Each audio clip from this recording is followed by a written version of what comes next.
Welcome, everyone, to the Cognitive Science Show. This is episode 3 of Psyche-pathology and Well-being. You'll know if you've been following the series so far why we're calling it Psyche, but that will, instead of psychopathology, and that will become even more disclosed. I'm here again with my good friends Gary and Greg, and Greg is going to take the lead today. He's going to give us a bit of a summary from the second episode, and then we'll go into the argument of the third episode. So take it away, Greg. Wonderful. So actually, last episode I really enjoyed. We ended up doing a lot of underlaboring, that's Roy Bhaskaar's term, for the philosophical problematizing and then restructuring to be clear about what kinds of issues we're facing. Okay. So last time we really got into, I was claiming that psychology, starting with John's point about, hey, the problem of what do we mean by mind, that all that rainbow of referent, as it were. And then I was arguing that you talk fundamentally is about that. And then we were also arguing about the whole problem of normativity and descriptive. And we meant that both there's a philosophical refined definition of normativity and descriptive causal explanatory. There's also then psychology sort of punts on it and just says, oh, what's normal typical? And then what breaks down from that, but that's certainly not sufficient. We dialogued about those kinds of issues and set the stage then for what I'm hoping we can achieve in this is a clear descriptive language system, what I would call a descriptive metaphysical system that clarifies the ontology of our concerns and then does so in a way that's up to the task of psychotherapy. Okay, that's also grounded in the science of psychology. Because if we're going to do psyche and well-being and disorder, we're in this field. And my point that we got to last time is actually, if we're going to be in this field of health promotion, where our fundamental task is prescribing what ought to be relative to what unfortunately is, i.e. people are suffering and they're dysfunctional. And I'm going to position myself in a way that minimizes suffering and increases functionality. I have to know what that is in a deep normative sense, and I have to be aligned with that in a particular kind of way. And that's a very, very tricky problem for sort of epistemological justification in this day and age, I would argue. Mm-hmm. So that's a kind of summary. Anybody want to pick up on anything that you recall from last time that would be perhaps useful to just how that put us into sort of the deep fissures within modernity, you know, the is ought and the fissures between the three normativities, what's true, what's good and beautiful, and that any model of human well-being has to somehow deal with the fact that we have to cross the gap between causes and reasons in some fashion. And I was proposing that meaning and related terms like relevance, realization, actually sit below the is-ought gap in a fundamental way. And that stitches our transjective together. Yeah, yes, exactly. And that, and then I remember Gary like really wanting to open that up phenomenologically and explore that. And that's what I wanted to add in. Gary, what would you like to add?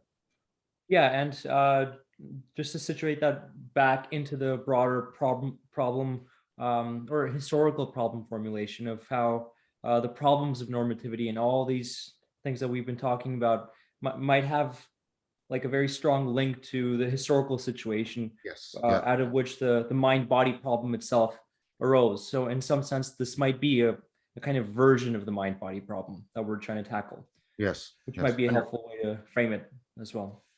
Oh, that's a beautiful way to frame it. My placeholder for the Enlightenment gap is this intersection between mind-body sort of metaphysics ontology and epistemological knowing, coupled to epistemological justification of science as it emerges as a modern empirical science, at least. And then what is that in relationship to subjective and social knowledge? That's our modernist versus postmodern problem. And the inability to synthesize that with coherent intelligibility explodes into a chaotic fragmented pluralism that is a current meaning crisis. And if somebody could stitch it together, John, we might actually be able to, maybe I'll put a video series or something like that. Somebody could like, all right, awaken from this crisis. Is that possible? I don't know. You guys go do a Google search on that and see if you find it. All right, so that's that to me. So yeah, so I think they're completely then. If subjective, social, and science knowledge over here at sort of epistemological, and then the ontology of mind matter over here clearly we get into issues of well-being, psychotherapy.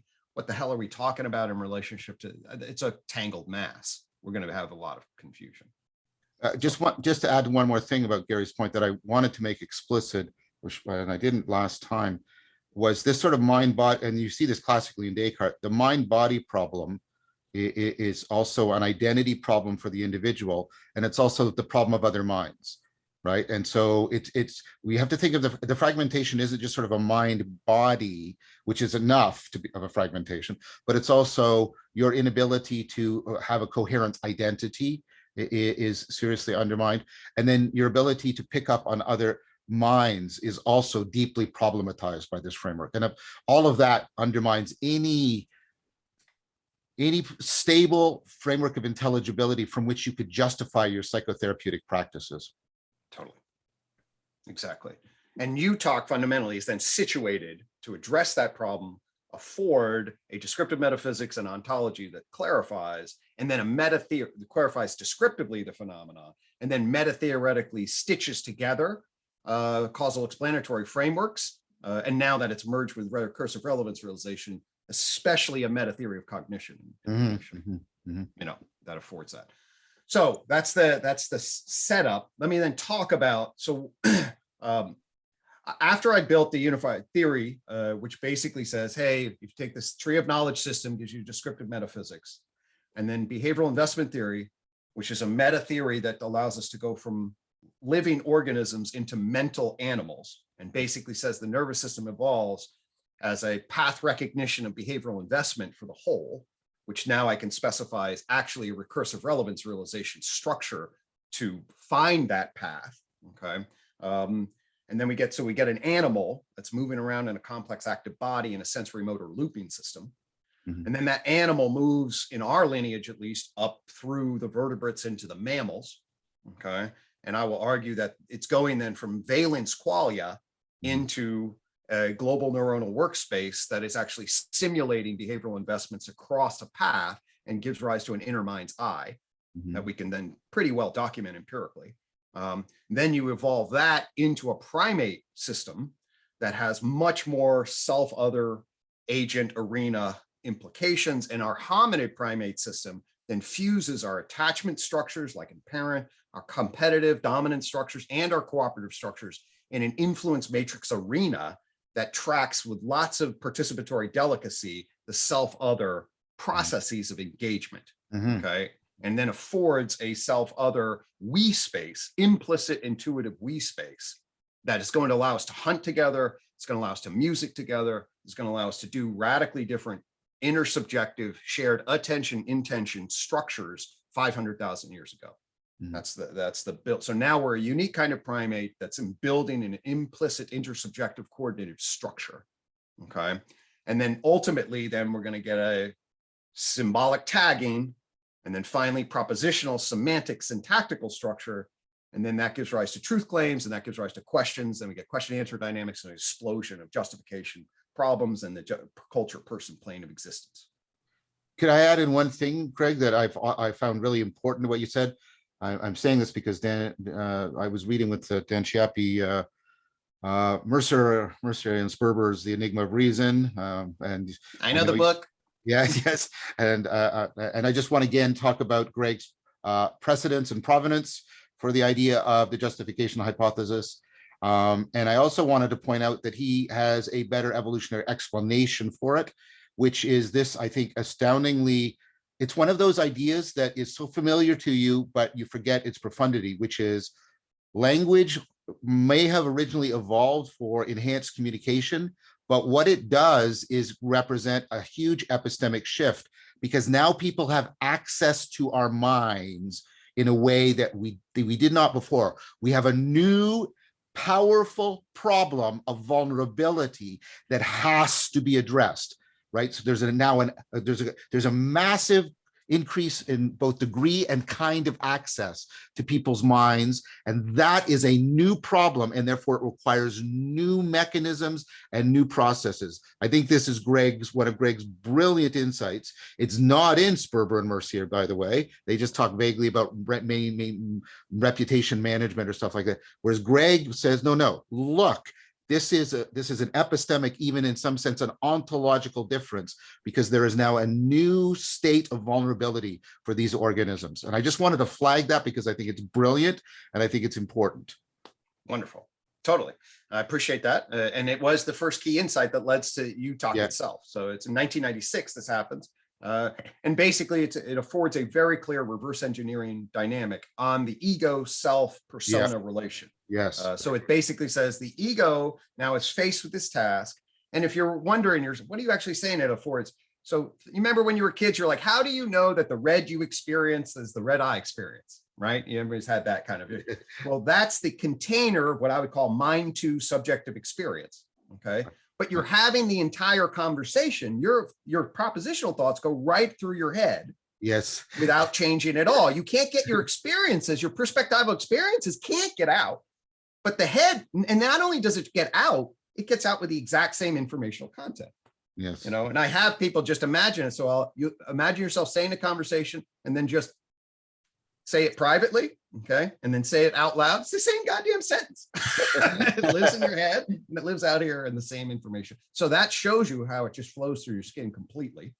And then that means that all propositional language-based stuff is now in essentially like an extrasensory perception highway. I mean, we talk about, oh, does ESP exist? I'm like, yeah, it's called language. Yeah.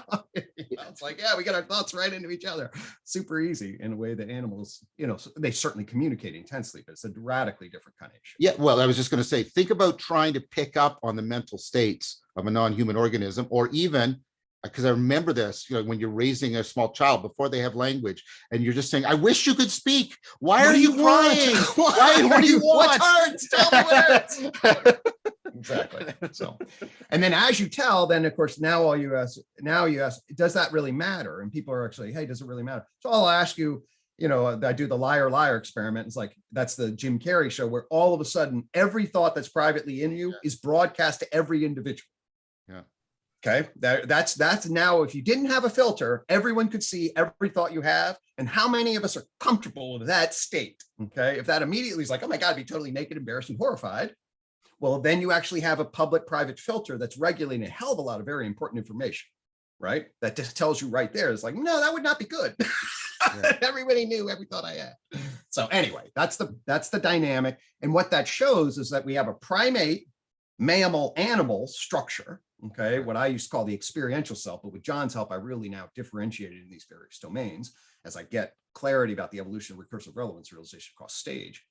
And now you have a person self. And this is what we get socialized into, an ego persona relation, which is, oh, what am I holding out here in the field of impression management, identity, my role, and the ego that is then justifying and managing the relationship between my public identity persona and my primate self experience. And that's the basic, and it's a reverse engineering question. And it says the ego then should be concerned with the justifiability of the self in the social field. That's what the whole problem of justification says it should be concerned with, a priori predictive wise. And then you look at the design feature of the fucking ego and it's like, oh, that's exactly what I do. That is definitely what I'm situated. My I self is situated to do. So, so the point of this is that this is a meta theory. And I'll say one other thing about metaphysics. What it says is when we use the term mind, we have to realize that there's a base of this, which is mental behavior. We see animals act.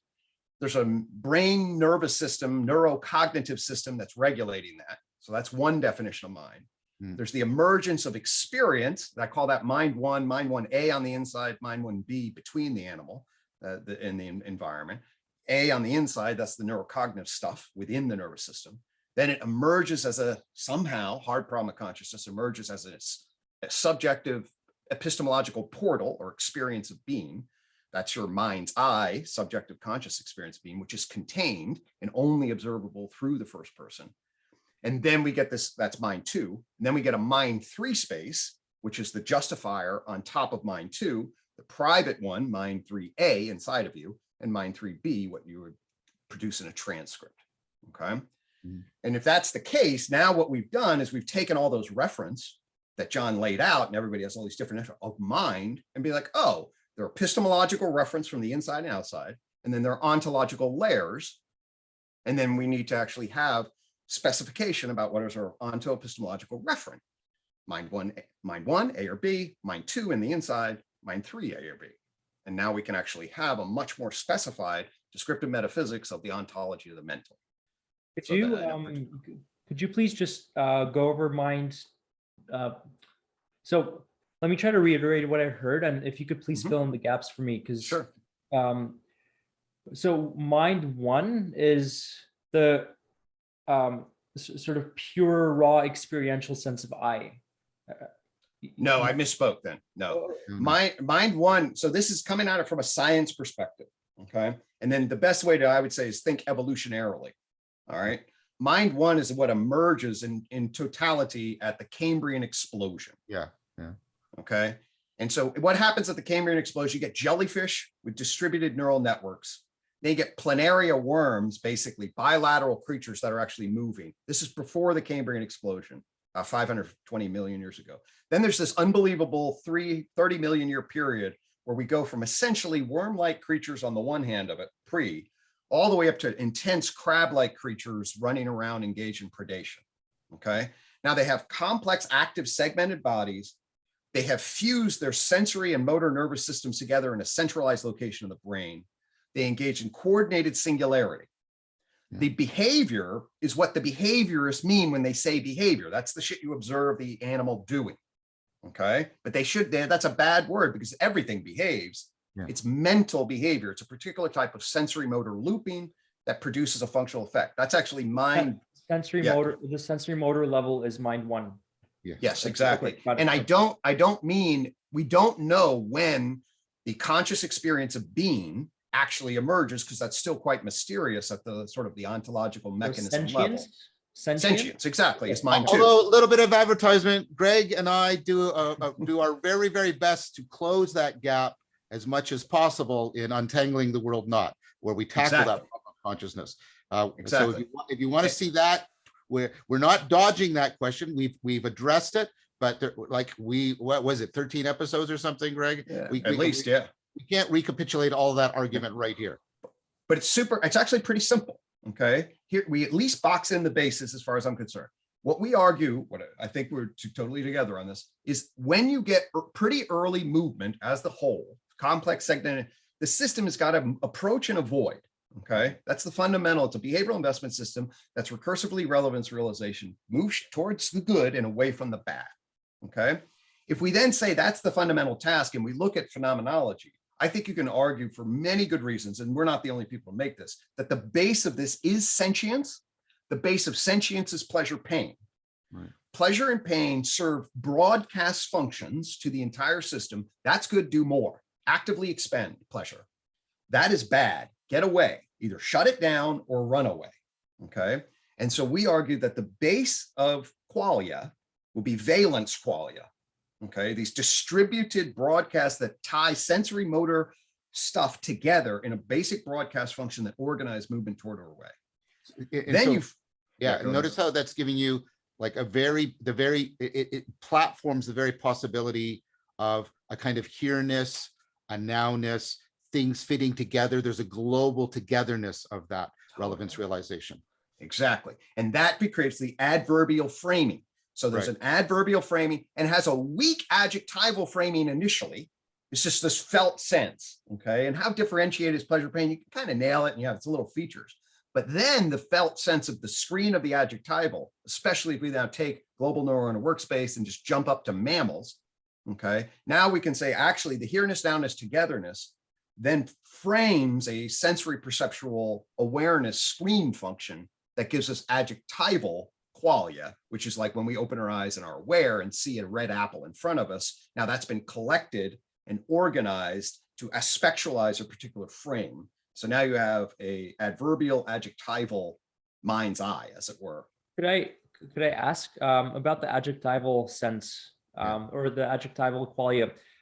Whereas with the adverbial, we could say that sort of denotes the here-ness and now-ness and togetherness. Yes.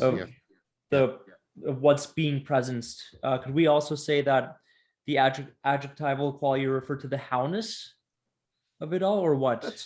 I don't know.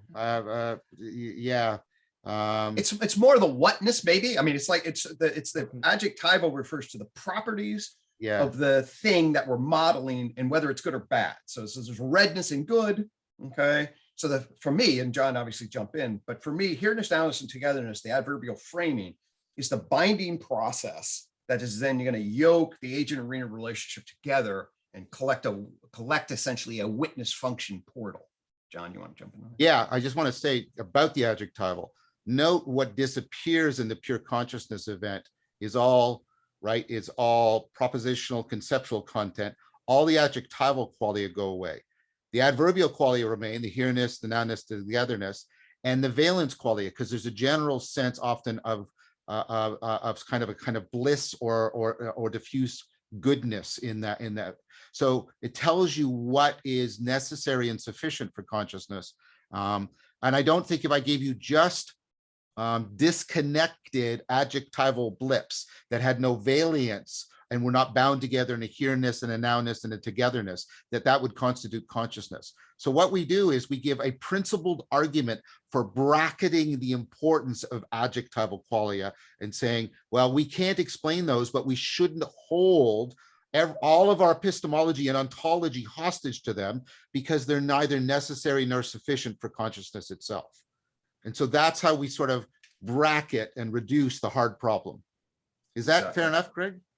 Oh, totally. And then I would and I'd also say there is, again, it's sort of loose and metaphorical, but I think we are giving rise to a neurocognitive phenomenological framing that would hold the kind of neurobiological field, hierarchically arranged neurobiological field functions that we could at least imagine afford the screen for adjectival in a way that, it's a hard problem, don't get us wrong, and why the hell certain things give rise. But I think we box it in some, John, I really do. Yeah. And so the final, thank you, Greg. The final point, Gary, is that, and you know enough of the relevance realization machinery, that intelligence is bound up with the capacity to approach and avoid, right?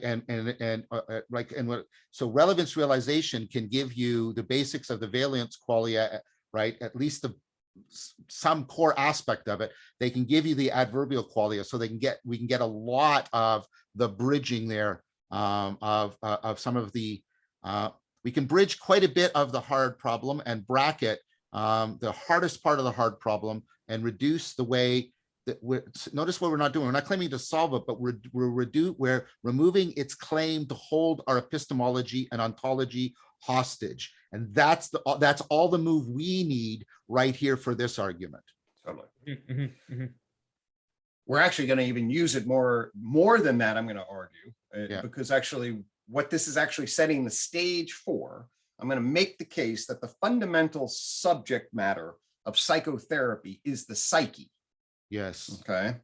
Not of science, but the fundamental subject matter of psychotherapy is the psyche.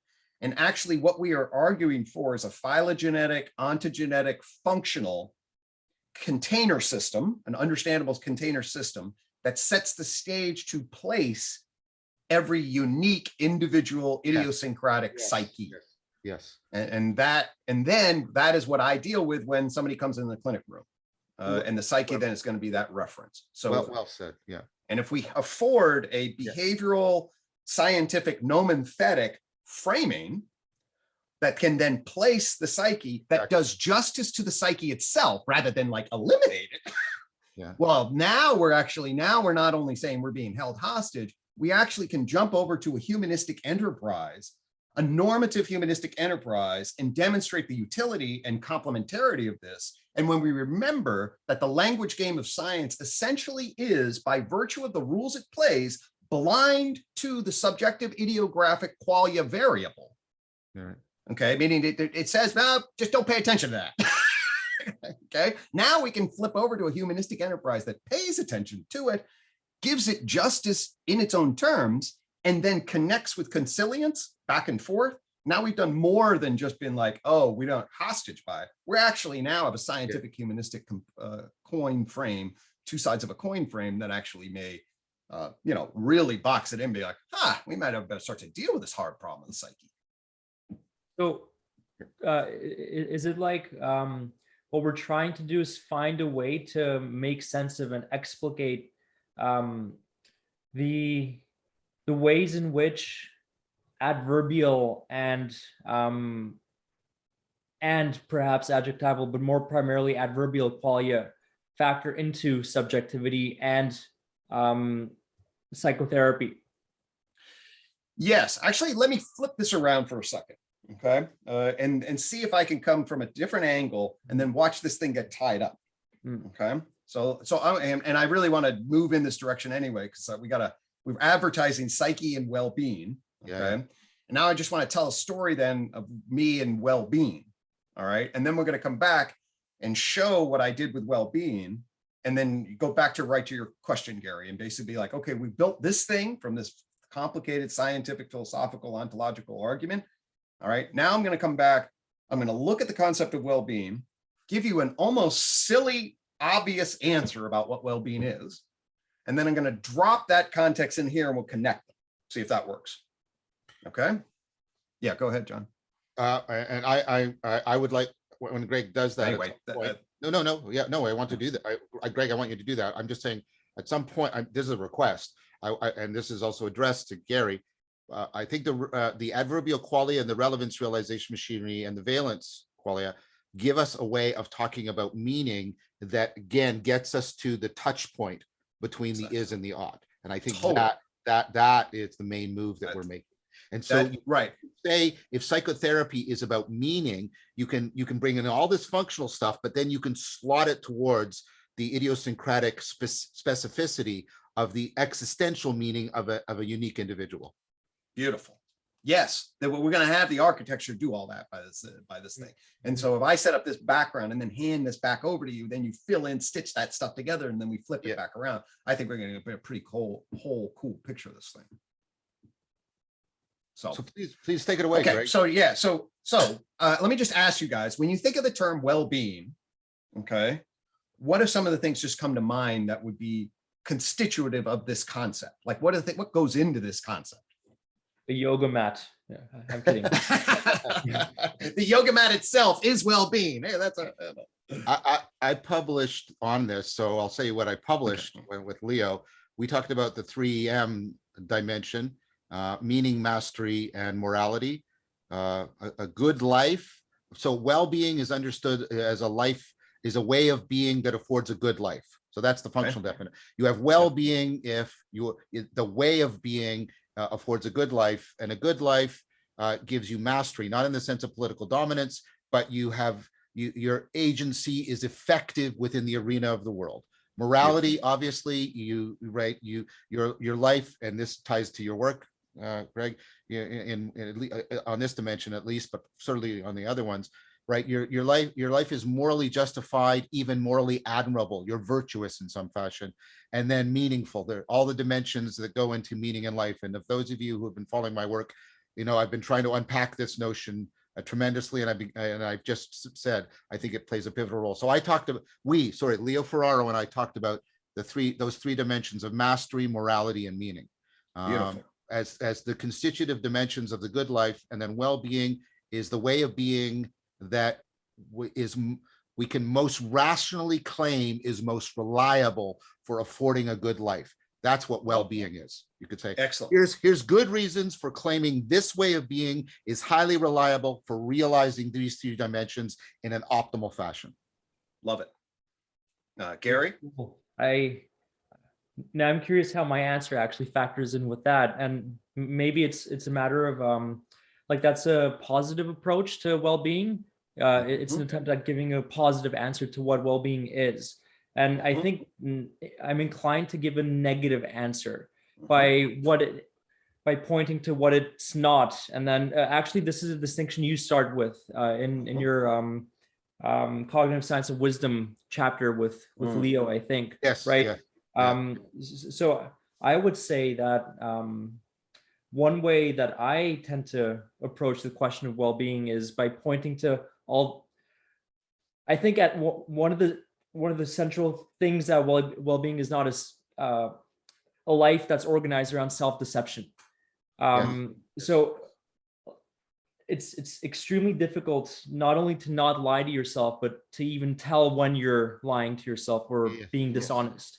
And I think one of the maybe this actually lines up quite well with everything that we've been talking about. But one of the main reasons that people tend to fall into self-deceptive patterns of behavior, both cognitively and behaviorally, across all those levels, and in terms of their feelings, is because they're far removed from their experience.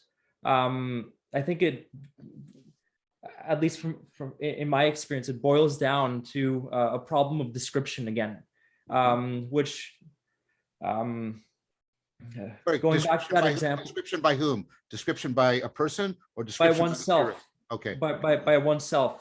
Yeah. And not only, but I mean, that's a part of it. Remember that example of the ghost, when your friend comes and tells you about the ghost? I often wonder how often we actually don't take our own selves seriously, because the kinds of things that we are inclined to think or utter to ourselves in our own minds, let's say, right? In privacy even, we immediately go and invalidate or disqualify as lacking either metaphysical or epistemological validity. And if we could orient ourselves more phenomenologically toward our own lived meanings, maybe we might learn something new and see ourselves and our experience a little differently. And maybe that might be a necessary step to take to circumvent our tendency towards self-deception, and toward being complicit, right, in other people's self-deception as well. So that's what I meant by, I see it as a kind of problem of description. But yeah.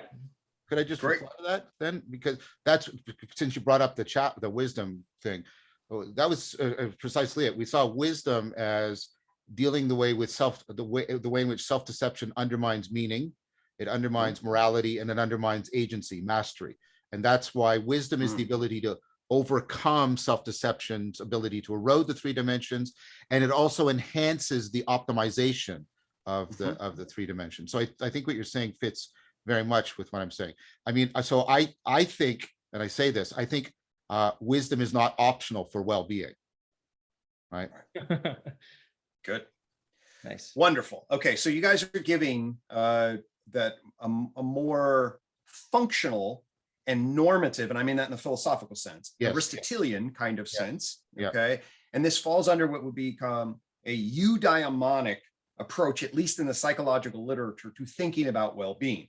Eudaimonics is an old term from Aristotle, who basically was concerned with the good/virtuous life, with an ultimate sort of meta value of wisdom that organized the values appropriately and afforded a frame for the ultimate endpoint upon which all other means would be justified, and then to be aligned in relationship to that functionally, virtuously, then you would be living the good life if you maximized your capacity. And so well-being and eudaimonic functioning, the virtuous capacity to live the good life and afford the maximization of fulfillment in that regard, is what we're sort of after when we mean the term.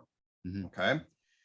Now, when you do that, okay, and then you go to standard empirical epistemological psychology with its methodological behavioral commitments, you fuck everything up. Okay, at least if you come from the methodological perspective. And that is, how do we know what the hell all that is? Okay, my framing is I need to measure stuff, and I need to have pretty clear reference about what I need to measure. And there's a subset of individuals that are applying the empirical methods that give rise to a pretty ironically straightforward approach to well-being, which is essentially the self-report, hedonic, subjective approach to well-being. I'll say that it's a subjective, hedonic approach. And this gets into well-being, then gets empirically defined by how happy people say they are and in what ways they say they're happy. Okay. And this becomes the subjective approach. Ed Diener and actually Daniel Kahneman adopts this approach. It's variously referred to as the subjective well-being approach or the hedonic approach. And it's just the empirical evaluation of people's reports about whether or not they're happy or not. Okay, in more or less terms. And that then becomes the empirical indicator. Wait, there's one more thing going on there. The definition of happiness is also being truncated. And truncated to in different ways that in different people will then think, because you can ask questions. Are you satisfied with your life? Are you happy emotionally? Are you sad? Opposite of happy. There are lots of different ways to frame this. Okay. And I'll give you a quick example as to whether or not, is this really sufficient for society to think in terms of well-being? Okay, I'll give you two quick examples. One would be the example of a really effective, happy Nazi. Okay, yes. So he's climbing up in the Reich ranks in 1942, and hey, I just got a job at Auschwitz. It's like, there's some problems there. I'll give you another example. When we went down to Western State, our long, inpatient mental facility, and we had a pretty questionnaire where we asked people how happy you were. 2 out of the 10 people scored 100 out of 100 on their happiness. So how satisfied? 10. I'm 10. How's life going for you? 10. It's great. Okay. They gave us instantaneously, gave us 10 answers. Okay. And then you would ask, well, would we believe this individual then is living the best possible life in an inpatient, or would we wonder that their ego functioning was placed in a particular way that was giving us essentially reactive responding that was not really rich in texture, and they were saying they're happy, but it's not that meaningful, right? Yeah. Now, you don't have to reflect too long and be like, oh my God, just subjective well-being indicators. The researchers basically say, yeah, that's a problem, but we're committed to data, and they build this model, okay, of subjective well-being. And then you have the Carol Riff, most notably, but there are a number of people that are taking the eudaimonic approach in inside positive psychology, which construes well-being as one of its fundamental concepts. In the empirical academic psychology tradition, you get a battle between the eudaimonic functionalists, okay, an Aristotelian normative sense often, but then there are other kinds of issues like, well, do you have a personality disorder? Are you self-deceiving? Sort of a psychiatric functional dynamic, descriptive causal with some normative element versus a moral normative element, okay, as core. That I'll call that the functional dynamic, although there are elements to them, normative and descriptive causal. And then there's the subjective element, which is basically going to measure people's levels of distress in various ways. And then the debate as to, are these different? Are they two sides of a coin? How do they put together? And there's no answer. Okay. So one thing I will say is the short answer is I would argue that there's a continuum of mental illness and really illness writ large up to health that entwines at some level distress down here. Like if you're fucking miserable, even if you're a high functioning individual, your well-being's probably not great. You could probably argue that. But there's then a distress and dysfunctional level up to fulfillment and optimal functioning. So there's some entanglement in relationship to there. And I noticed that pretty early on. Okay. And then I just applied the basic logic of the UTOC system to see what they were seeing, and then showed that actually, I think you could argue very clearly that we can build a descriptive metaphysical map, okay, of the human from their first person perspective that affords us clarity about what well-being is. And I'm going to argue that I can actually summarize it the way Kant summarized it, which he considered it to be happiness with the worthiness to be happy. Okay, which notice that it ties together. There's a subjective element, a felt sense of, and I mean happiness in the deep, rich, content, meaningful sense, not like, but then with some worthiness to be happy and some functional referent component. Okay, so I'm going to drop and share my screen real fast and just walk you through what becomes the nested model, which affords a descriptive metaphysical mapping of domains in the relation that's going to allow us the subjective element in it. Why does it look the way it does? A descriptive causal explanatory element, okay, that says, oh, this is how things unfold for better or for worse in certain regards. And then ultimately the placeholder for a normative element, okay? And then it's actually the alignment of all of that we need to consider in relationship to the concept, okay? So I'll do that real fast and then we can come back and talk about it and see. And it's funny, I almost didn't get this published, it's a revise and resubmit. It's a 2014 article. And the feedback from one of the reviewers was, this just makes so much sense. I mean, what is new about it? And I went back and said, remember, nobody knows what well-being is. So if it's something that makes so much sense, let's not just reject the article because it's like common sense. So I want to encourage the idea it's actually kind of common sense. And then we'll flip common sense to say, and then we'll tie it to all this really refined stuff that we were talking about before. Okay. So if I share screen here, okay, go to this thing. All right. So the nested model then starts with the idea of a subject. Okay. This is actually, I pull this or cite Sam Harris in relationship to his bridging from science to well-being, and starts, well, actually, in terms of value, we have a subjective experience of being, of goodness, okay? And that is a referent when we're dealing with a number of things. And so I would argue that if you're a full zombie and have no sentience, then the idea of well-being, if you're a complete zombie, is not very meaningful because you do not have the subjective distress happiness dynamic at all, obviously by definition present. And so that you need that as constitutive, okay, in terms of the nature of the concept. Now, when the subjective well-being people got together, okay, and did a factor analysis on subjective well-being, 4 factors repeatedly emerge in Ed Diener's work and others that says, hey, we can actually map the variance in subjective well-being in 4 different domains, okay? The first domain is the affective domain, which then divides into 2 domains. And in fact, John, your points and then Gary's points actually speak to this and our whole approach avoidance. There are 2 real systems of contentment, of desire, of excitement, of positivity. And at the same time, there is anxiety, distress, depression, and the layering of those particular systems and their salience and frequency in various states and traits then gives rise to one key aspect of well-being that we can then say has 2 factors. And this is the affective component, and it's got 2 factors, okay? Then you get an egoic function, okay, that is more reflective, memory, narrative across time, that's more propositional and conceptual in its evaluative structure. And it also has 2 factors, although in a slightly different way. One is a generalized factor on a scale of 1 to 10, how satisfied and fulfilled are you with your life? That becomes a general, because this system abstracts, conglomerates, and then places in a generalized view. And then what it does is it affords specific life domains of satisfaction. So it runs through the categories of your investments, your identity, and your connection in the problems you're trying to solve and the things that you're trying to do.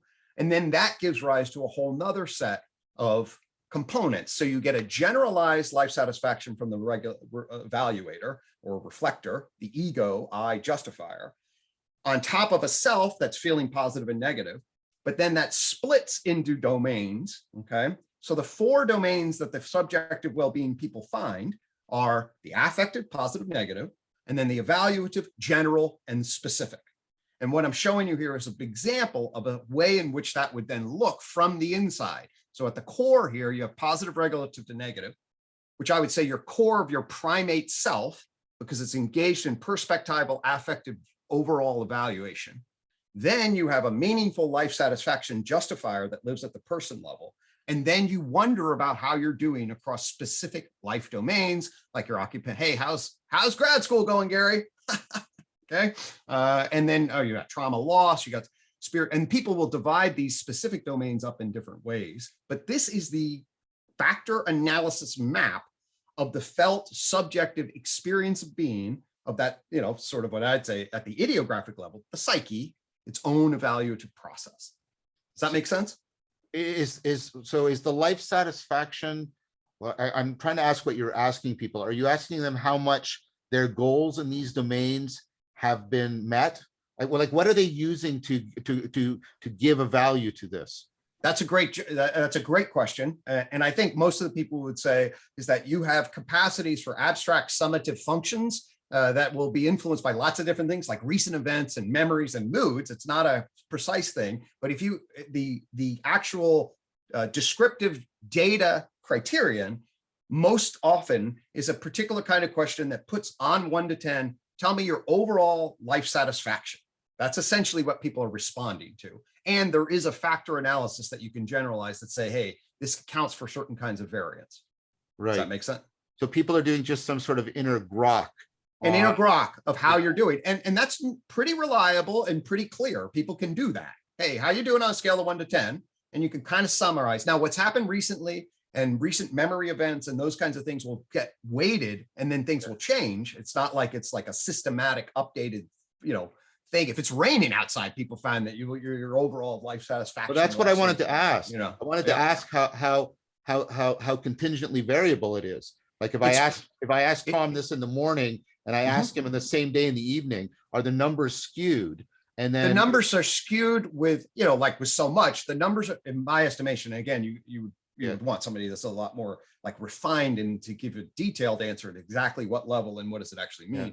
My short answer is the numbers are definitely influenced, but there's also, there's something there that it is meaningful to say that people carry a generalized, abstracted life satisfaction frame for them.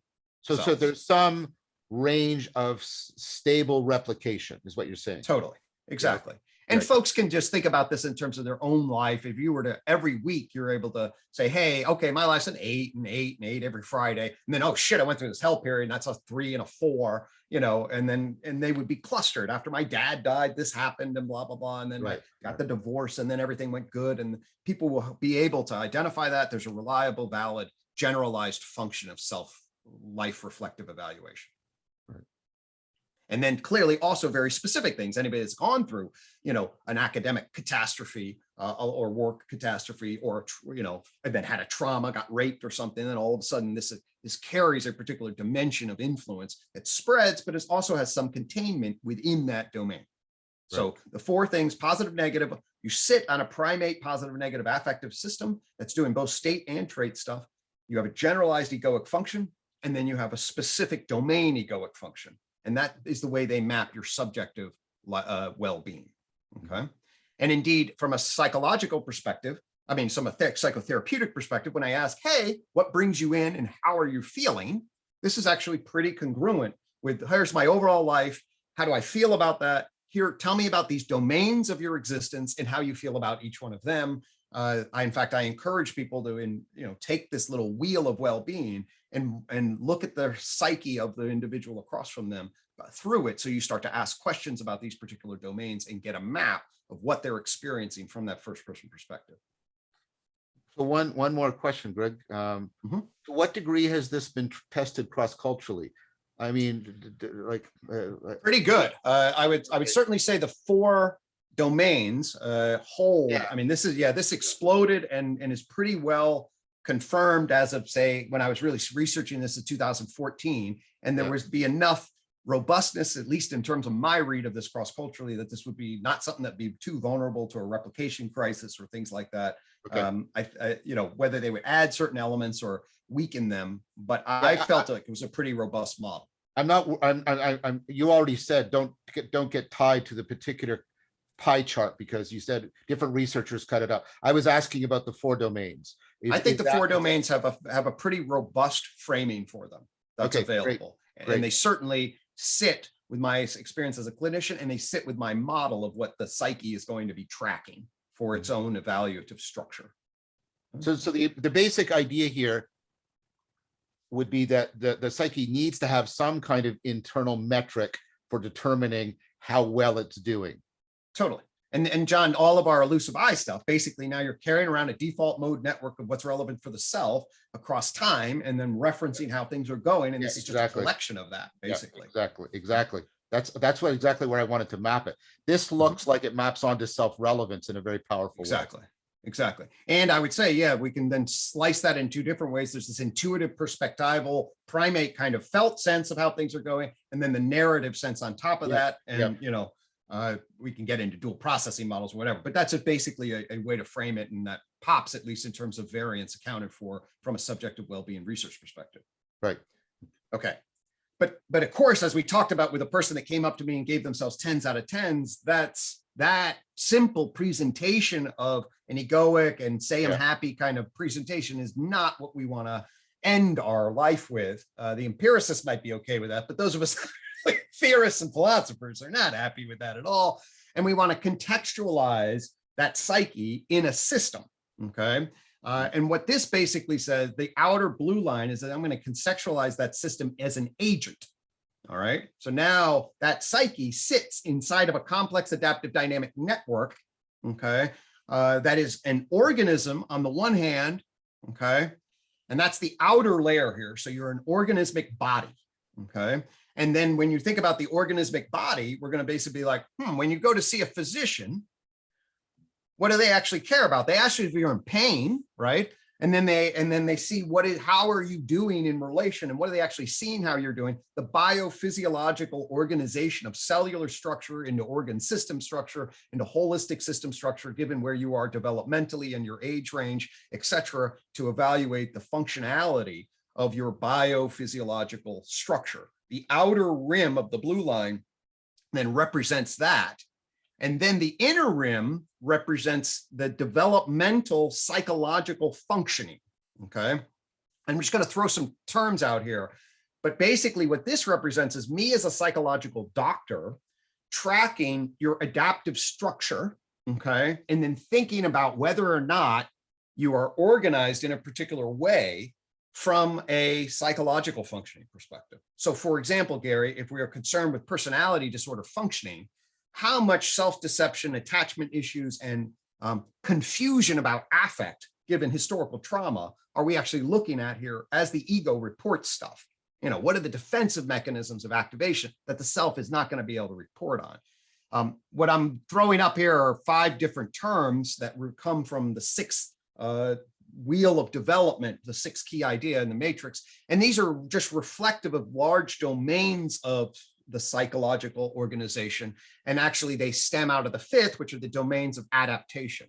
So with this, whereas your physician, the medical doctor looks at the outside, me as a psychological doctor, I am tracking your psychosocial functioning, your adaptive animal mental and human mental behavioral patterns, and what they infer with regards to your developmental trajectory, how you're fundamentally organized, what kinds of success do you have. And I'm going to use a descriptive causal explanatory framework that says, okay, there are different kinds of functionalities, both within intrapsychically and between interpersonally. And I'm going to track those and see what level of functioning that we are operative at. Okay. So, at a most, yeah, go ahead.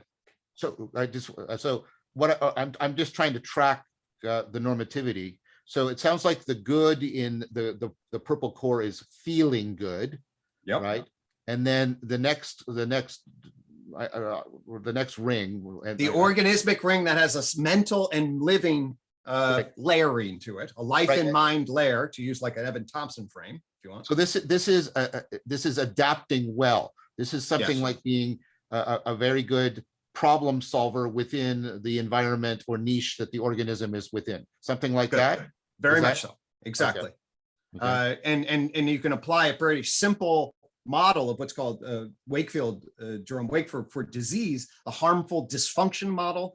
We can use normative functionality from like evolutionary perspectives, like how the heart is supposed to function. Okay, right. we have a frame for what a good heart is. And I would argue we actually got a frame for certain kinds of relations of psychological functioning.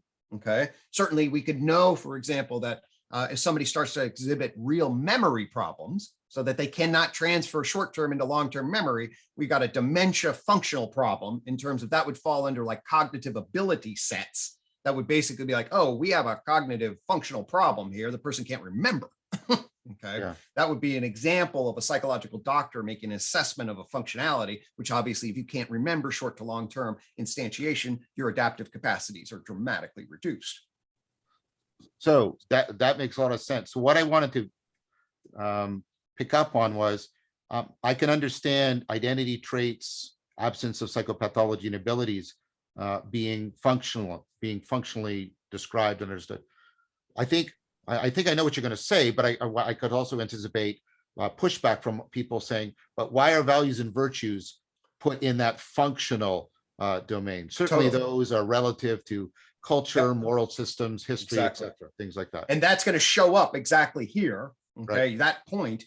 What it's done here is if you've ever entered anybody that has an existential crisis, okay, we know that, for example, if you're tied to a particular religious system growing up, and then all of a sudden you have an existential crisis, the relationship that you now encounter with your values and virtues within the functional system itself carries all sorts of implications for how that individual is going to operate. So we are thinking about the idea of, is this individual aligned, and what is the reciprocal feedback alignment between their own values and virtues and how they're operating within the system? Okay, so it's a causal functional reality within the system itself that I am now attending to here. And then I will bring my broader view about what are we actually evaluating in terms of the normative structures from ourselves as evaluators to also bring to bear into this equation. Right. So so does that, so I understand what you're talking about. You're talking about how values and virtues can cause dysfunction within the individual in some way. So is there a meta norm?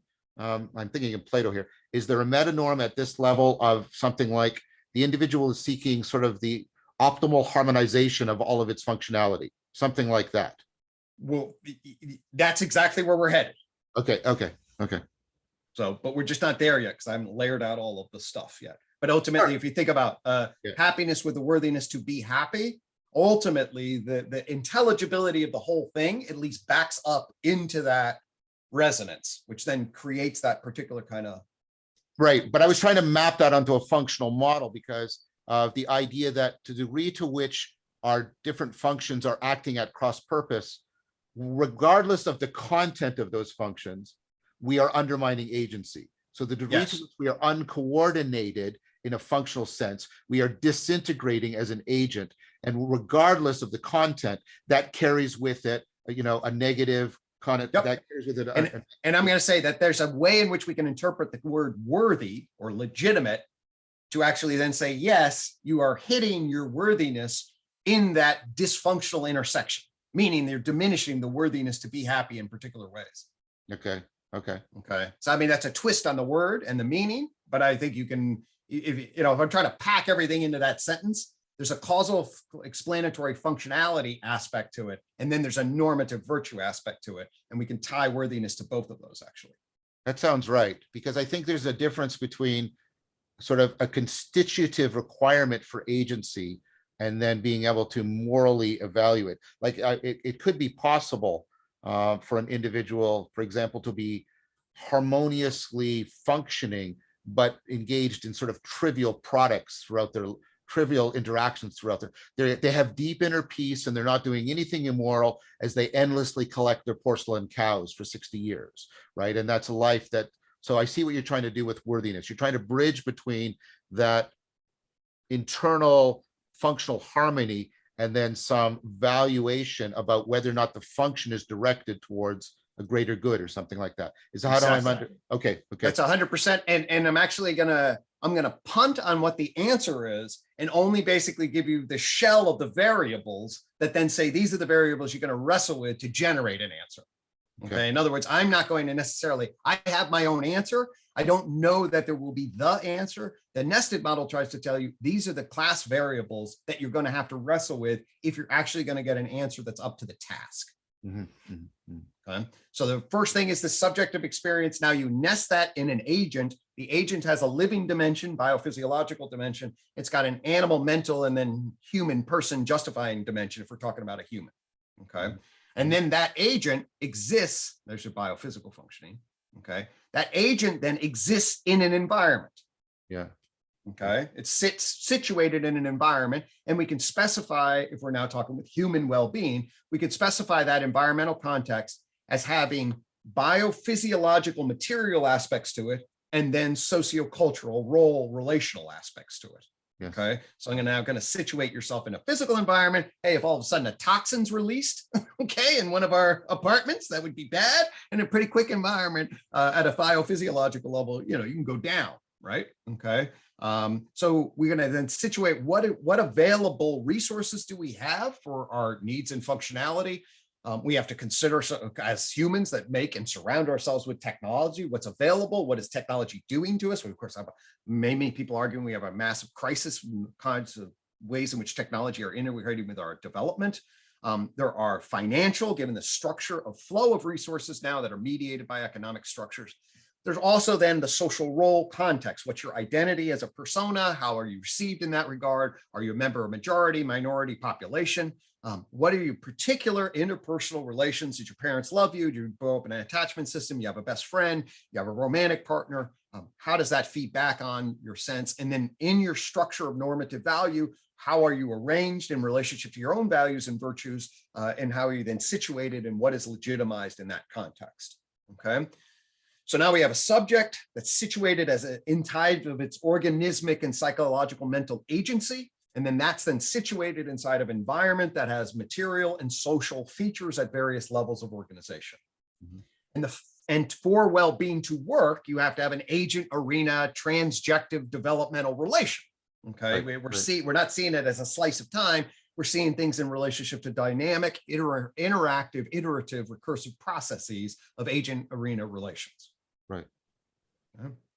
And so that then these become sort of the core elements of a description that we're going to need to align to basically capture the area of sentience and the evaluative level of distress or fulfillment, and then the causal network of functionalities, causal descriptive network of what's going to actually unfold and what are the variables in that.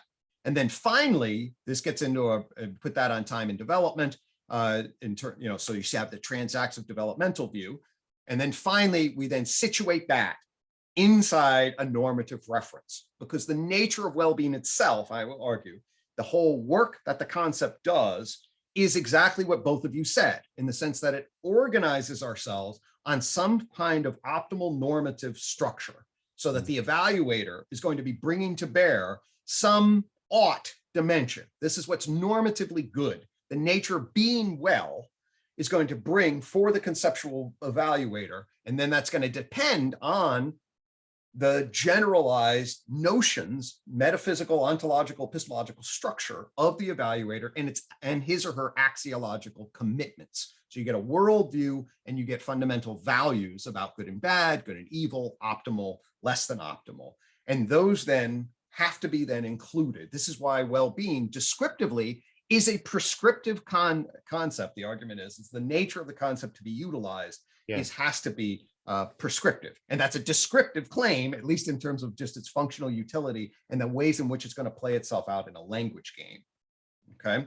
So ultimately, the nested model says Kant essentially gets this right, that it's, well, what is the highest level of well-being? And by the way, I'm basically Aristotelian too, but it's essentially like descriptively happiness, there's that subjective experience, with the worthiness, causal, functional, descriptive in terms of, hey, how are you structurally placed as a biological organism, as a mental functioning organism, then inside a context that's going to have capacities for you to interrelate over time, and then ultimately with the fundamental worthiness to be happy given the normative worldview structure of the person that is determining where this individual is on a well-being continuum.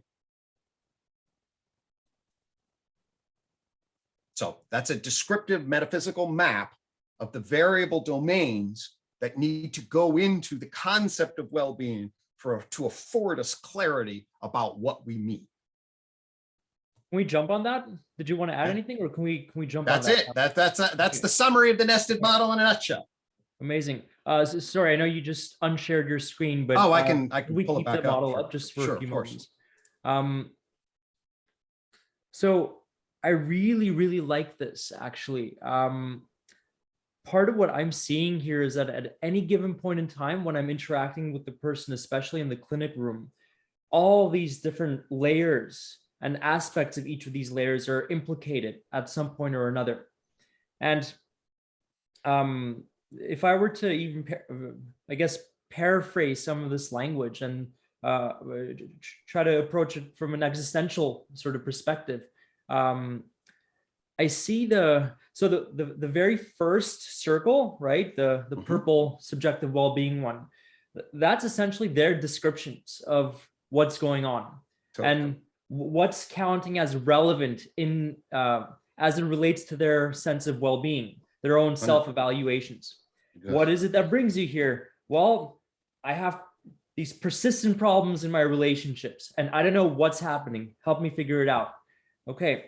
The second layer, right? The blue one, that's sort of, it's interesting that how you divided it into the health and functioning layer, the outer layer, and the inner one that contains things like identity, values and virtues, abilities, et cetera, where I see this as like a historicity layer, actually. I don't know if that intuitively makes sense to you, but if we think of medical conditions, for example, or questions having to do with identity or personality traits, virtues versus vices, let's say, Sure. or whatever it might be.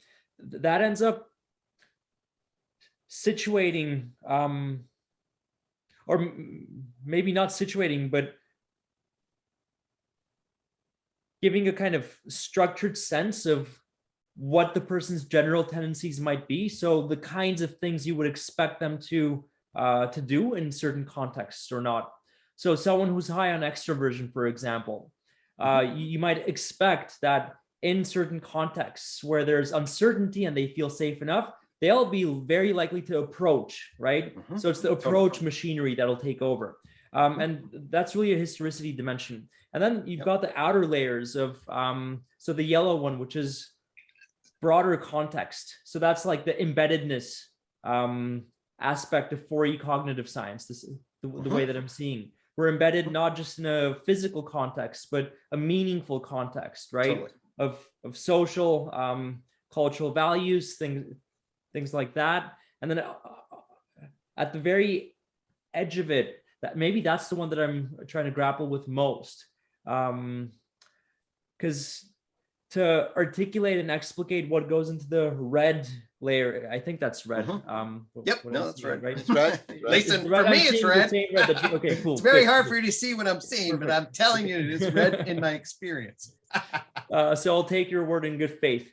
So I guess to explicate what really goes into that layer is really to explicate the kinds of values that inform the kinds of intervention that, as a psychotherapist, I try to implement in my practice. And those aren't, I would say that those aren't always explicit, that there's something very, very implicit and participatory and intuitive going on.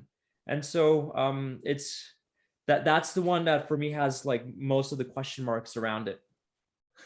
Well, I think we do a bad job, in our field of owning the red layer and being clear about it. I believe that psychotherapy is a deeply value-laden enterprise by its essence. And I think the system doesn't know how to justify its own normativity across the individual's normativity, across complex adaptive function normativity, and across big picture ethical moral systems. I don't think it knows how to do that. And so it doesn't know how to train people to do that. And so I think what basically gets operative for the vast majority of psychotherapists is an implicit ideological value about good and bad that is rarely brought explicitly questioned and then held to be accountable, is very then vulnerable to self-deception, ambiguity, and all sorts of elements. And certainly one of the messages of the model for psychotherapy is let's be clear about our normative commitments. We might not be able to say what they are. We might have differences, might have pluralistic views. I would expect us to have pluralistic views, but I think they're unbelievably crucial in the entire enterprise. And we undervalue these normative value hierarchical structures in our training and education. So could I just say, let me just say one more thing, and I'm curious how both of you might take that up, because I see the frame problem being very, very important to take into consideration here, because this map essentially identifies several domains that would count as relevant with respect to the problem of well-being, right? And I guess what I'm thinking is that the kind of justification needed to justify why it is we do exactly the kind of work that we do and not anything else when we're doing it. I'm not sure if they can be exhaustively captured in propositional terms. It's kind of like, I'm thinking about like the Tao, for example, right? Sure. Right. John, you're sort of the quote unquote Buddhist here, but I'm kind of a Zen Neoplatonist. I combine Buddhism and Taoism, in order to frame my uptake of Neoplatonism. And I just want to say, you're not doing any error right now, but I caution you not to fall into confusing properties of our theories with properties of what we are talking about. That's kind of thing. The Tao Te Ching is a bunch of propositions, right? About what we can't express in propositions. But your properties of your referent aren't properties of your theory. I want a very I can have a very clear theory. In fact, I want a very clear theory of vagueness, right? Right. So like, Yeah, thanks for that. I guess where I was going to go is that maybe the kinds of justification we're seeking aren't simply representable in propositional terms, but they necessarily require certain kinds of practices to get their sense. Well, And that might picked up on something I wanted to say, and I wanted to reply to both the relevance issue.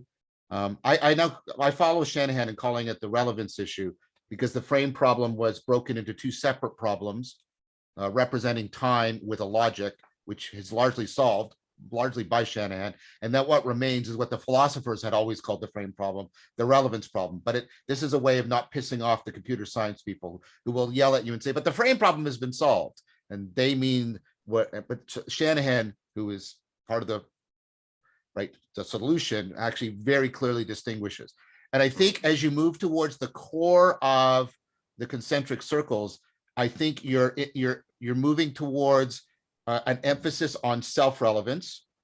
As you're moving out, this is what I'm seeing, and I don't know if this will land for Gregg, that you're starting to talk about relevance. See, because we are cultural beings and because we're embedded beings, it's not only ultimately how things are relevant to us, but secondly, how we can be relevant to others, and then how we, our culture, can be appropriately fitted to relevant to the environment, right? And you're moving from self-relevance to relevance to others to shared cultural relevance to the environment, right? Because cultures, I think you're totally right, ultimately justify themselves by their historical continuity, by the fact that they can say, we are obviously appropriately fitted to our environment because we don't self-destruct as a culture. That's sort of the implicit thing that's running through cultures, I would argue. Does that map onto what you're talking about in some way? 100%. Yeah, no, completely. I mean, this is it's a fill in the blank of the various domains, and then it affords you the capacity to move around in a wide variety of different, places. But what you just described is a wonderful articulation of the network that I would want people be able to track.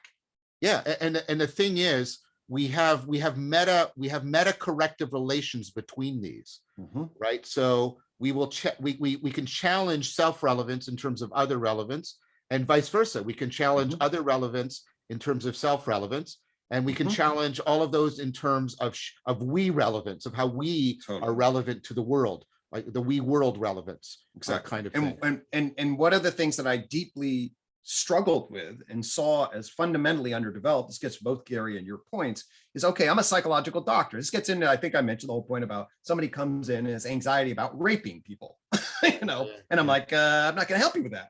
Right. I'm not, I'll help you go to a party. I'm not going to help you. That's like, oh my God, call the cops. Right. Yes. But they're here for me. And my whole job is to be a psychological doctor for their interests. Okay. But when does their interest stop?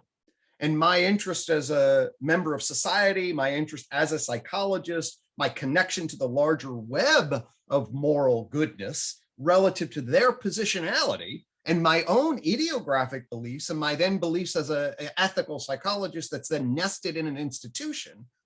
The whole point is that there's webbing all over the damn place. Yeah. And we have to be responsible and afford lensing that honestly allows us to see that webbing and reflect on it. Even if we're going to give pluralistic answers to it, we better have the right mapping. And I got a lot of training, especially in the rigid scientist side, that basically was like, well, we can't really deal with normative shit, try to follow the ethics guidelines, and here's all the empirical research. And it's like, that is totally inadequate to the task that I've been given in relationship to dealing with the real and wondering prescriptively what it is that I'm trying to optimize in my role as a psychological doctor. I think that part of and that's not the only part, but I think that part of what you're doing here is immensely important. Challenging the implicit individualistic Cartesian framework that all we need to measure is subjective well-being in order to assess well-being. I think that's just ridiculous. I think it borders on being stupid, to tell you the truth.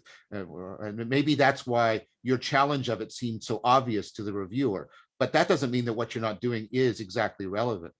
I guess, so first of all, just to pause to appreciate that. Like our culture is messed up because first of all, we confuse wealth with subjective well-being, and there's not an identity relation there. There's a there's a function that looks like this. Initially, changes in wealth make huge changes in subjective well-being, and then you need large changes of wealth to make very small changes in subjective well-being. That's the first thing. And then subjective well-being is equated with happiness, and that means it leaves out all this other. Because I think I think that meaning is a way. Just put it out there as a proposal. Meaning is a way of coordinating these three kinds of relevance: self-relevance, relevance to others, and we relevance to the world. Nice. What meaning is trying to do is say, I've got a way of relating them so that they are harmonically functioning together, mutually supporting each other, and so that I can justify the overall thing. Because outside of those, I don't think we have a frame from which we can judge things. Because even people who postulate sort of I don't know what to call it, trans-ontological, maybe God perspective or something, if you talk to them and say, well, that what they'll do is they'll talk, it's what matter. No, but then when they actually justify it, they'll justify it in terms of self-relevance, relevance to others, and our relevance to the world, our connectedness to the world. Totally. Right. And that's how, well, why are you a Christian? But what does that mean? Well, connected to God, I'm connected in the way in which we should all be connected to what's ultimately real, right? I love other people because that's what Jesus taught me, and I feel peace inside me. They will point to those three. And I think of meaning as a way, that's why I talk about being connected to yourself, connected to others, connected to the world. That meaning is all about trying to coordinate and accentuate those three kinds of relevance. And if we juxtapose that, which is just fits exactly. So my language on that is, the Enlightenment gap blew up sense making that afforded coherent intelligibility across those domains. Yes. Of matter, mind, and then scientific knowledge. Oh, that's the world. And actually the only thing that's real is the world through some objectivist epistemology that then kills the knower subjectively and socially. And now we're actually in a place to say, wait a minute, no, that's actually disastrous at the existential and life meaning level for the psyches, okay? And there actually is a way to afford coherent intelligibility and move towards a coherent integrated pluralism that then juxtapose self, other, world relations in proper order that is coherent and intelligible. I think that's very well said. I want to bring up one question then. So I think I'll pull this back if anybody needs it. But yeah, like I said, I think this, like I said, you can see the continuum of relevance realization running through that model, Gary, and then mapping it onto the way we talk about meaning in life as those three kinds of connections. I think that addresses some of your primary concerns. Now I have a concern, if I can erase it, which is, one of the things that Plato does is he jumps above that, although I just said a moment ago you can't, but you'll see what I mean. Because what he does is he asks for sort of he asks for meta principles, and these are constitutive principles. And I see them as trying to point to how can you tell when you're getting the self-relevance, the relevance to others, and are the we relevance to the world going well. And he talks about, he talks about two meta things. He talks about, the reduction of inner conflict, a peace of mind in some profound way. And he talks about a sense of being connected to reality, and then that they are looping and reinforcing each other. This is his anagogic. And that can be the case regardless of your particular cultural historical system, right? And then there's one that's in the Platonic spirit, and he doesn't have it, but it would be anachronistic to attribute it to him, which is there's a meta thing of, there's three so far. There's the meta thing, there's the meta thing of inner peace, there's the meta thing of contact with reality, and there's the meta thing that they're mutually affording each other rather than pulling apart or undermining each other.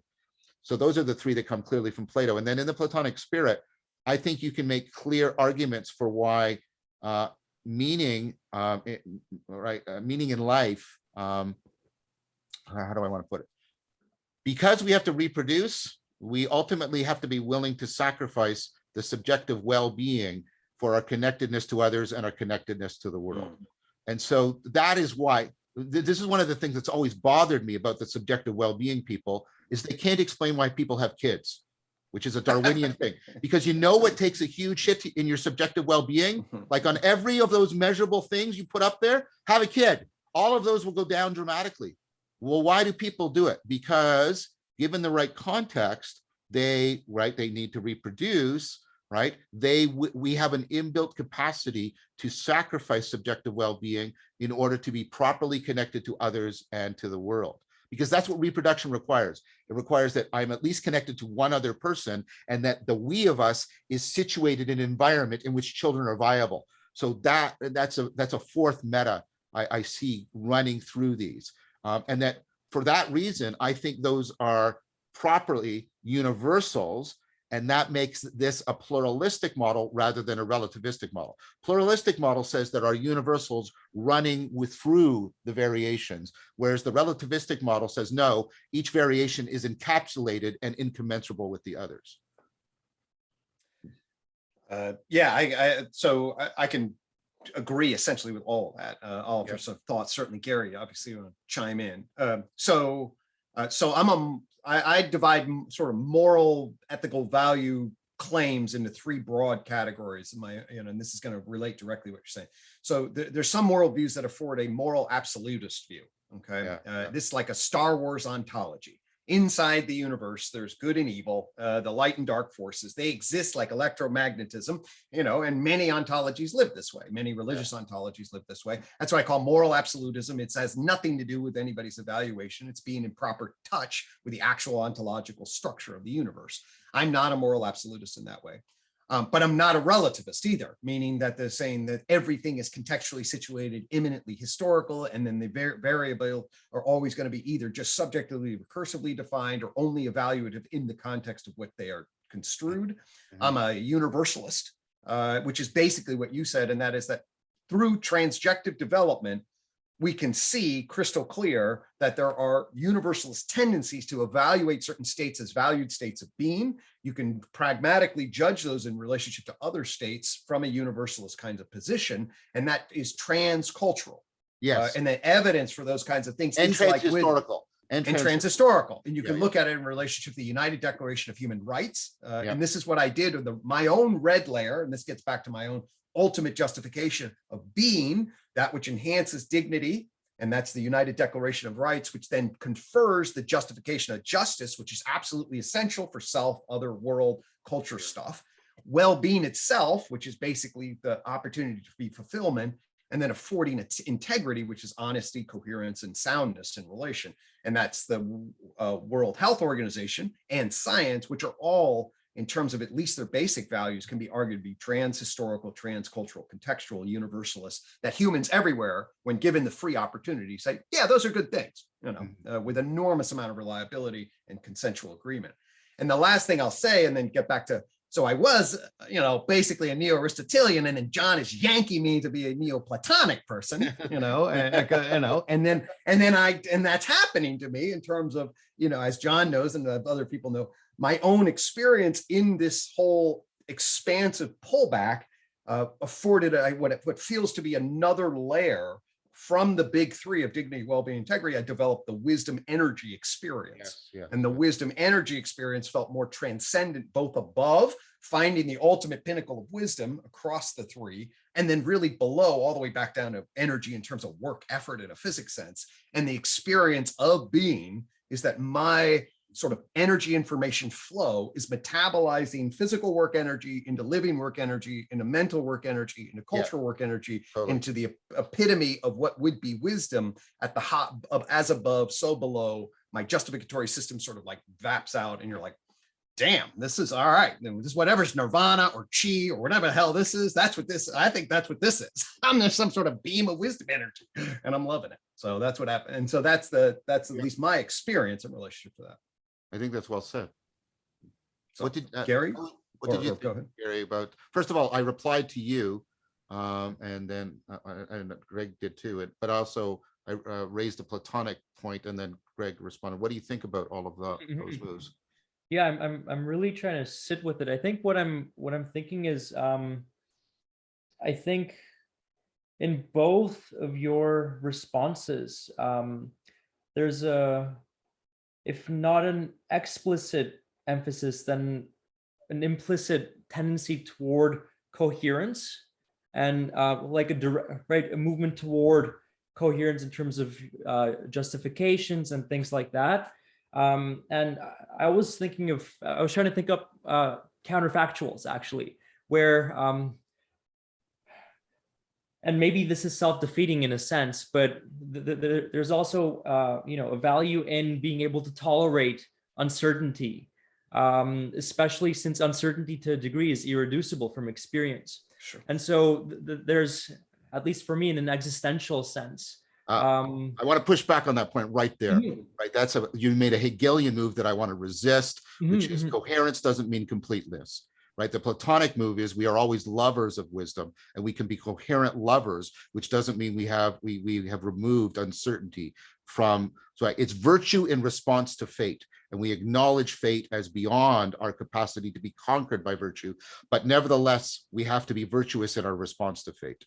I guess that makes sense to me, but I'm thinking of the person who has lost someone, let's say. Yeah. Yep. And their entire world has been plunged into absurdity, and any theoretical or pre-theoretical notions of life making sense have sort of gone out the window, and then it becomes a matter of tolerating and bearing with and patiently enduring the suffering that they feel like they've. No, see, I want to challenge you on that, because I think bearing with is exactly what we do in grief. We don't offer propositional solutions because we can't, because of the fundamental uncertainty of fate. But what do? We emphasize and we try to reinforce their connectedness to themselves, to each other, to other people. That's the whole point of the funeral, and funeral rites are universal. And then we try to emphasize their connectedness to reality. And we talk about give it time, eventually you'll grow into another person, you'll fit, right? And you can see universal responses to death, and right, nobody denies the grief, but what they say is in the grief, what you're going to do is we're going to remind you that you have not lost the connectedness to yourself, the connectedness to us, and the connectedness to the world. I like that. Right, but there's nothing you should. I agree with you. If you think you can say something, then you're forgetting. I mean, this is what's wrong with our political system, in my mind. Right. It's virtue in response to fate. The right forgets fate. The fact that we are little tiny beings and we get crushed by reality, and we have to exercise tremendous compassion and cooperation with each other, and stop pretending that we're gods. That's what the right forgets. The left forgets that, yes, but nevertheless, people are responsible for cultivating virtue in response to fate. They're not allowed to be vicious. They're not allowed to be sort of maladaptive. They're not allowed to run around being like a loose cannon in everybody else's life, right? And so, right. So could I ask you something? Yeah. Sorry, I get passionate about this because I mean, this is an amazing topic. So does it even make sense to ask the question, what's the proper relationship one might have or build with respect to uncertainty? Yeah, I mean, so the first thing without succumbing to the very problem of trying to reduce. So I do want to reply to you, because I was going to say to you, I think you have an implicit normativity of coherence, because if you invoke moving away from self-deception, you're moving to, and when we don't mean sentential coherence. At least that's not what that's not what Gregg and I are talking about, Gary. We're talking about existential coherence, right? And if you also, pardon me? Sorry, go ahead. Yeah. So self-deception, the need to overcome, because self-deception severs your connection to yourself, to other people, and to the world. And so if you say we should be moving away from it, I think you're invoking that existential coherence. No, I want to question my own assumption, though, because I can also imagine some cases where movement away from self-deception might harbor greater risks existentially than movement towards. So typically what happens there, and I'm not accusing you of this, is people equivocate on short-term, long-term. That's almost always what happens, is they say, well, if you tell Peter that Agnes is cheating on him, he's going to be so upset, so don't tell him. But the thing is, what that means, that is a presupposition, right? That you have, that you are in charge of, you have grasp of all the relevant variables. And that turns out to typically be problematic. Because if you ask people regularly, would they want to know if they're being cheated on, even if it destroys the relationship? They'll say, yes, I want to know, because the contact with reality supersedes. So there's an argument you might make here. I'll make it on your behalf, which is Tritter's argument, which is one of the ways we protect ourselves from being too mind read by other people is we deceive ourselves. This is like the rabbit has noise thrown into its running, so it doesn't do tells. The problem I have with that is as a position is it seems to equivocate between noise and self-deception. I don't think the rabbit's deceiving itself. I don't think that makes any sense. I think we do lots of stuff where we throw noise into our own processing, and that is, I mean, you even do that within neural networks. So that's the problem I have for that move. So let me lay my cards out on the table. My position's a little different, actually. And maybe Greg, you might help back or chip in on this, actually, because from a clinical point of view, one of the things that I've been learning about is differences in character organizations that make a difference in not just diagnostically, but prognostically, and also as to what's contraindicated, what types of treatment are contraindicated. So, for example, Freud originally believed that you can't do psychoanalysis with psychotics because the structure of their unconscious and their relationship to their unconscious is such that the regular sort of psychoanalytic stuff that you do, like free association, for example, or sort of sitting back and being that good projective surface that you want to be to let their conflicts to come to the surface, that'll lead to, that'll trigger them into a breakdown, and that'll cause more harm than good. And then Lacan came around sometime after and said, no, there is a way to do psychoanalysis with psychotics, but it's different. And I can't get into that. I don't think I have the understanding to really articulate that. But one thing I have noticed is that the kind of reflective work that we tend to associate with psychotherapy, which, say, the Jungian tradition, right, is like, it's like, let's think about all these and complexes and how you're unconsciously acting out all these stories that you don't even know you're acting out, et cetera, et cetera.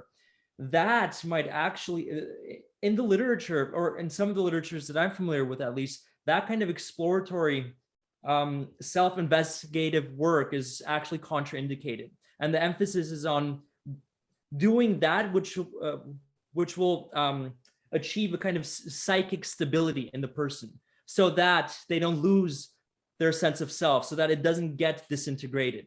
And so that's where my concern is coming from. It's a clinical concern, really, and it comes with its own set of theoretical assumptions, such as the difference in character structures, et cetera, et cetera. But I'm quite frankly, I don't know exactly what to do with that problem, but I've seen it as a problem. I want to make sure I understand the problem first, and how it might be an objection.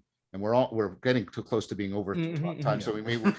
But it seems to be saying, well, there are situations where I don't want people to engage in self-reflection or self-examination. Pardon me? Certain types of people. Certain types of people. Well, presumably because of the situations they're in, etc. I guess the boundary is blurred, but it has more to do with their character organization. Well, what I meant is you don't try and do trauma therapy when you're in Dachau, right? Right, because of the situation. So I think there's situational as well as type limitations on when you would intervene. Like you don't right. Maybe you do logotherapy, right, or something like that. But it seems to me that your justification for that was because you're trying to do the best to bring the coherence within the individual that's possible, and that self-examination might disturb the coherence. So you're still invoking the normativity of coherence. Then I would say to you are those set of conditions, is that coherence short-term, or do you promote it long-term? And here's where I'm going to say, no, I bet you're promoting it short-term. We do this, and so the person can get to a place where they can deal with the deeper issues right, that are only being held in a container by this pro-tem coherence. In fact, I'd be worried, speaking from the outside, I'd be worried about you as a clinician that just sort of kept people in that pro-tem coherence, because I'd be worried, like, because then you could be their therapist forever, basically. And that would start to get you into sort of, I think, I mean, this was one of the classical arguments made against Freudian psychoanalysis, is it doesn't bloody end. Right?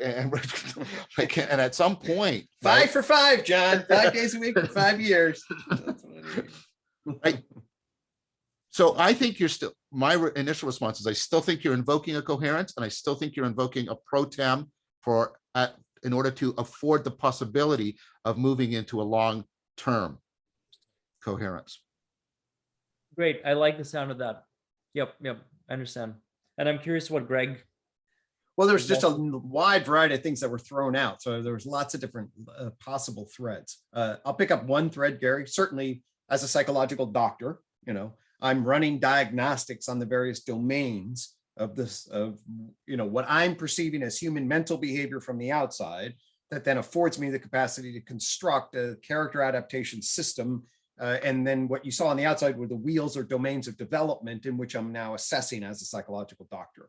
Okay. And certainly if you're telling me somebody's got borderline personality disorder, okay, that tells me an enormous amount right away about the structural organization, the identity, the relationship system, the nature of defense, how they're going to then relate to me in a particular way.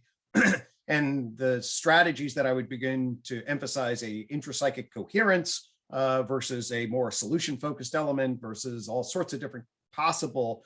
I'm applying the realistic, I have an adaptive living equation that actually affords a particular type of specification about the kinds of weights as to when I will enter this kind of structure. I often will reflect about what it is that I think their limitations are that are realistic, that then bind me in particular ways to not try to press. But then how do I not be fatalistic because I label them and then become self-fulfilling and I trap them? I see that as a chronic dialectic in many, especially with low functioning individuals. Well said. And that's but it is the case that the person who I was in the inpatient unit with, who then gave me all 10s, who's impaired across so many different levels. I mean, we're talking about an individual in this case who is, 65, demented, super long history of abuse, of physical abuse, super long history of substance abuse. If you work in these, like I've been in the sort of the bottom of the barrel, what you have is these chronic developmental disordered individuals, and yeah, I mean, let's face it, if you've been around people, there's an enormous amount of limitation. And then you place in proximal zone of development, what's an adaptive move towards optimal functioning that's reasonable or realistic, given at least my estimation of what is in the domain of possible. So that is true, at least where I am. The other thing around coherence, I don't know, Gary. I feel like I built a lot of coherence. I don't know what the hell is happening in my own personal life. The last 2 months, I've gotten some curveballs in my own life. I don't know what the fuck's going on. The idea that I'm like, I have so much certainty that I don't have uncertainty. I don't even know what that would be like. So I'm certainly not in any position to have enough coherence in the world to be like, oh, well, everything's clear. And that's as somebody who's coming from a unified approach. My unified frame, and this goes right to John, drops back into what's E.O. Wilson called consilience, and what we can then call coherent intelligibility across systems that afford clarity. And it's not clarity so that I no longer have any uncertainty about how the world works. It's clarity in relationship to the chaotic, fragmented, pluralistic structure of knowledge. And the problem of psychology and the Enlightenment gap, meaning that we basically have said epistemologic, ontologically, but you'll never know. And you'll never achieve coherence at really any substantive macroscopic level. And it's like, no, actually, we aren't answering any of the questions with a level of precision that would be like, oh, we now know, and so we can go have a cigarette and be done with it. It's like, we can answer it at the level of frame, so that we have a descriptive metaphysics and ontological referent, so that the three of us know what we talk about when we mean mind or psyche or well-being. That's what I mean by coherence, like the minimum criteria ontologically for what a science is. And we don't have that. And the difference between not having that and having that is coherent intelligibility. So if we can achieve that, that just seems common sensely good. Not like I'm committing to like eliminating uncertainty. I'm just committing to trying to make sense out of the world. Yeah, I have an analogy here, and it's stronger than just an analogy because of the deep continuity hypothesis. Life does not eradicate entropy, it figures out ways of dissipating it. And that's exactly what the kind of coherence I'm talking about is, right? Brilliant. Yep. All right. I think that's it, where we went much longer than we Went a normally. little older. All right. So that's well-being. We're going to drop it in the center of the psyche, and then we're going to talk about how it goes wrong next time. Yes. All right. Okay. So thank you very much, gentlemen. This was wonderful. Thank All you. right. Thank you. Guys.